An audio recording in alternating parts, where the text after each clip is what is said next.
فإنه من يعش منكم يرى اختلافا كثيرا، وإياكم ومحدثات الأمور فإنها ضلالة.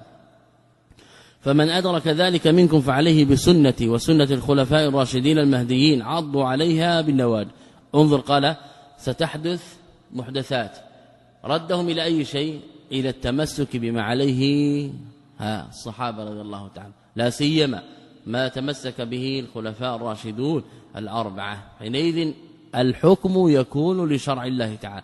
إن حصلت فتنة بأن يحكم المسلمون بما يحكم به بلاد الغرب اليهود والنصارى، حينئذ نقول يتمسك بما تمسك به الخلفاء الراشدون، يعلم حكم الله تعالى بأن هذا كفر ومروق عن الإسلام، ولا يجوز بحال من الأحوال أن يتحاكم إلى هذه المحاكم الوضعية التي لا يحكم فيها بكتاب ولا بسنة. فإن كان أمر من أمور الدنيا تركه وراءه ظهريا لا يسأل عنه، يحفظ دينه ولا يبذل دينه من أجل أن يحصل أرضا أو شيئا من حطام الدنيا.